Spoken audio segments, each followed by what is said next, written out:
కుంభరాశి వారికి అక్టోబర్ నెలలో ఏ విధంగా ఉందో ఇప్పుడు తెలుసుకుందాం. మకర కుంభాలకి శని అధిపతి.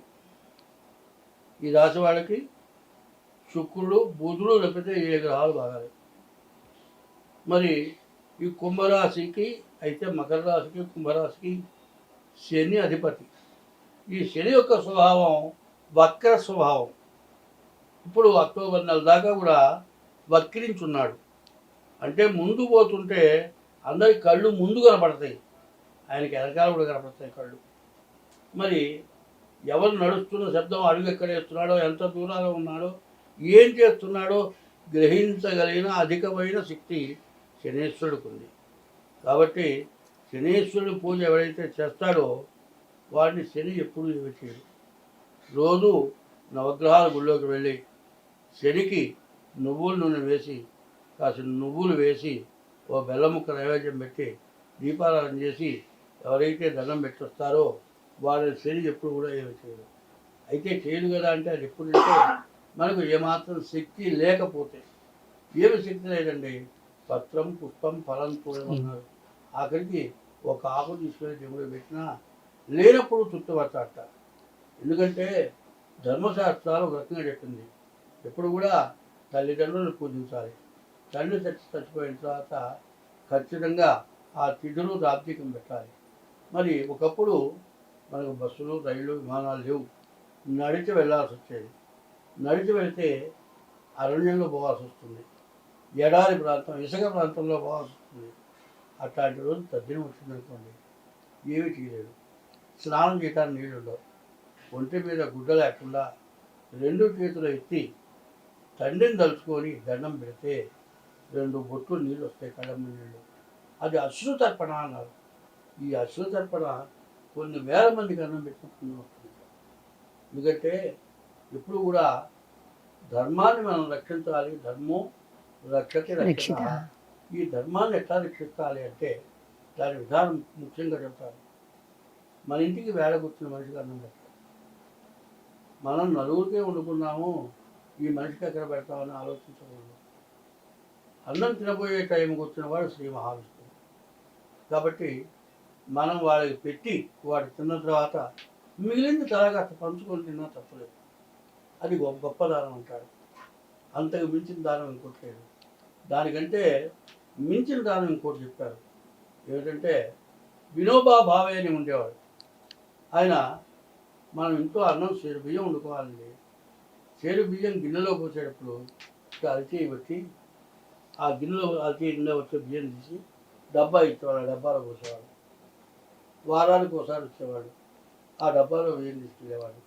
తల్లి తండ్రి లేనివాళ్ళు, అనాథలు, కుంటివాళ్ళు, గుడ్డివాళ్ళు, వాళ్ళకి అన్నం పెట్టేవాడు. ఈ చేరు బియ్యంలో చేరని బియ్యం తగ్గితే మన అన్నం కడుపు నిండకుండా తప్పదుగా, కడుపు నిండుతుంది. కాబట్టి ఆ రోజుల్లో అట్లా చేశారు. ఇప్పుడు కూడా మనం ఏం చేయాలి, కనీసం వారంలో కనీసం 2 కన్నా అన్నం పెట్టాలి.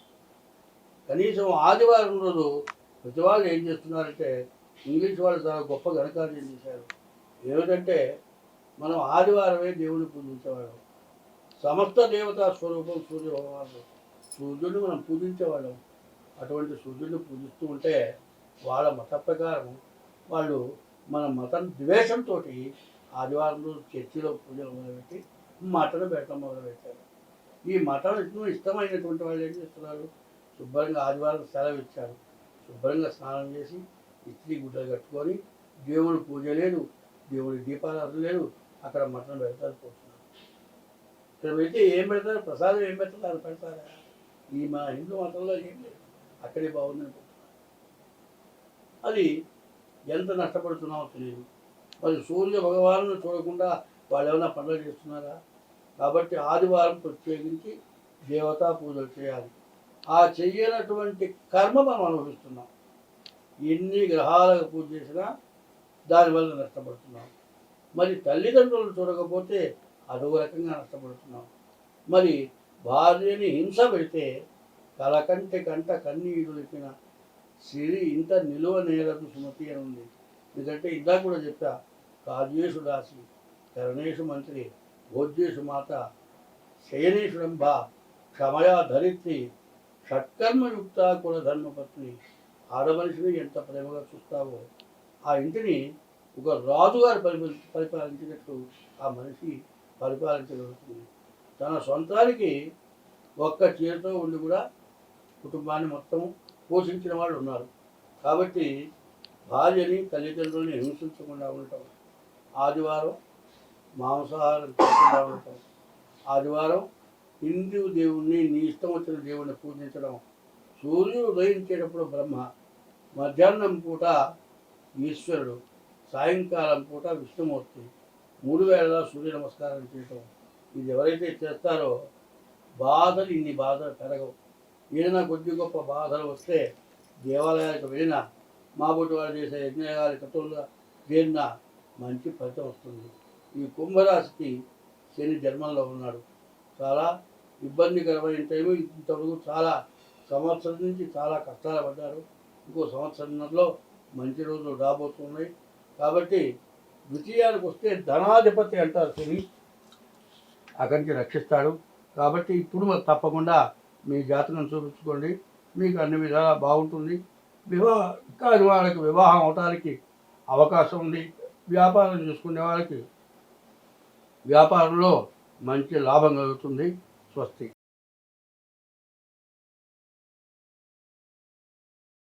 మీనరాశి వారికి అక్టోబర్ నెలలో ఏ విధంగా ఉందో ఇప్పుడు తెలుసుకుందాం. ధనుర్మీనాలకి గురువు అధిపతి అయితే వీళ్ళకి ఈ మీనరాశి వారికి సంవత్సరంన్నర నుంచి 7 నాటి శని ప్రారంభమైంది. ఈ శని ప్రభావం బాగా ఇబ్బంది పెడుతోంది. అందులో మీనరాశిలో రాహు ఉన్నాడు, సప్తమంలో కేతు ఉన్నాడు. వివాహం కావటము కష్టం. వివాహం అయిన తర్వాత భార్యాభర్తలకి మరి సమస్యలు ఎక్కువగా రావడానికి అవకాశం ఉంది. కాబట్టి ఈ మీనరాశి వాళ్ళు ముందు ప్రత్యేకించి జాతకం చూపించుకోవాలి. పెళ్ళి కాని వాళ్ళైతే పెళ్ళి చేసుకోవాలంటే పూర్తి జాతకం, వాళ్ళ జాతకం, ఆ పిల్లలు చూసుకునేవాడు ఆ పిల్ల జాతకం కూడా చూసుకోవాలి. అన్ని విధాలా బాగుందంటేనే చేసుకోవాలి. అట్లా కాకుండా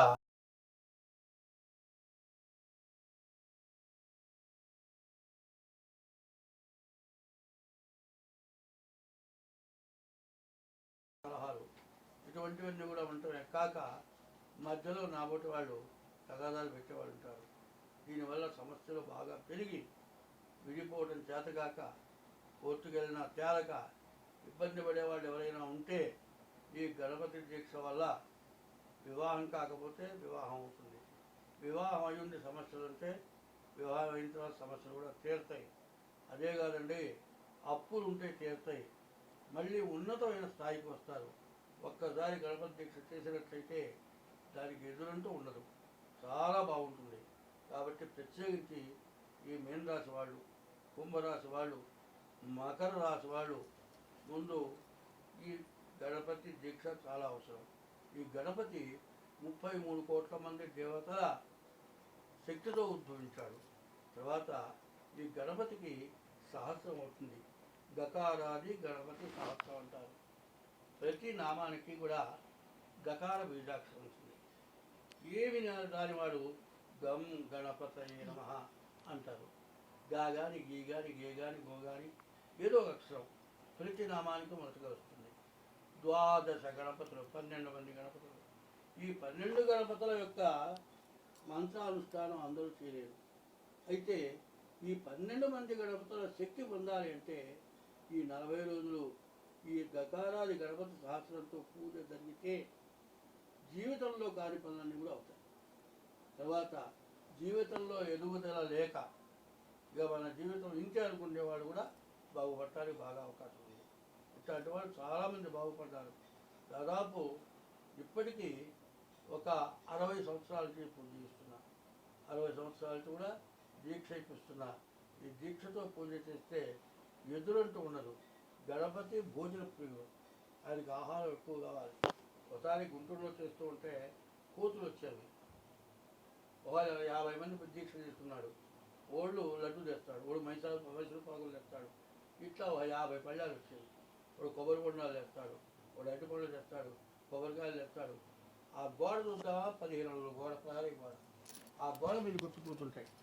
సరాసరి ఆ పిల్లల్ని పెట్టి పూజ మొదలు పెట్టంగానే వస్తాయి. తొడ మీద చేస్తాయి, ఇట్లా చూస్తాయి.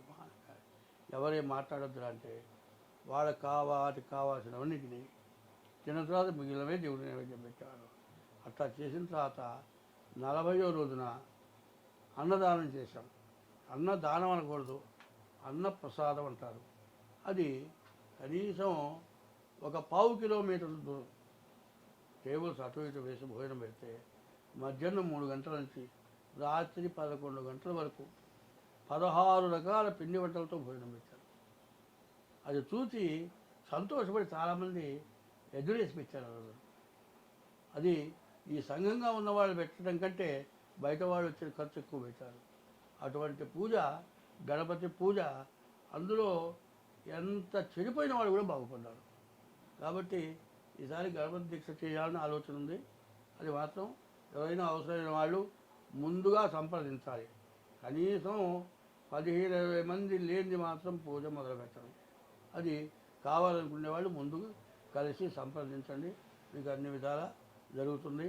తర్వాత దుర్గాష్టమి రోజున సప్తశతి పారాయణ, చండీ హోమం జరుగుతుంది.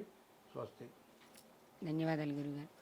చూశారు కదా, అక్టోబర్ నెలలో 12 రాశుల వారి యొక్క రాశి ఫలాలు గురుగారి మాటల్లో తెలుసుకున్నాం. అలాగే ఆశ్వీజ మాసంలో అమ్మవారికి ఎంతో ఇష్టమైన మాసం ఈ దేవీ నవరాత్రుల్లో దుర్గాష్టమి రోజు దుర్గా సప్తశతి పూజ చేస్తున్నారు. దాంట్లో పాల్గొనాలి అనుకున్న, కార్తీక మాసంలో గణపతి దీక్ష తీసుకోవాలి అనుకున్నవారు, లేదా మీ జాతకాల్లో ఏవైనా దోషాలు నేను మీకు అనిపించినా, మీ జాతకాల గురించి మీరు వివరంగా తెలుసుకోవాలి అనుకున్నా, మీ జన్మ నక్షత్రం ఉన్నా సరే, కొంతమందికి జన్మ నక్షత్రం లేకపోయినా హస్త సాముద్రిక ద్వారా కూడా గురువుగారి జాతకం చెప్పడం జరుగుతుంది. దాంట్లో పరిహారాలు, దోషాలు, నివారణ అన్నీ కూడా సవివరంగా తెలియజేస్తారు. కింద స్క్రోల్ అవుతున్న నెంబర్కి కాంటాక్ట్ చేయండి. మరో వీడియోతో మళ్ళీ కలుద్దాం. నమస్తే. ఒక 10 నిమిషాలు తీసిరా పోయి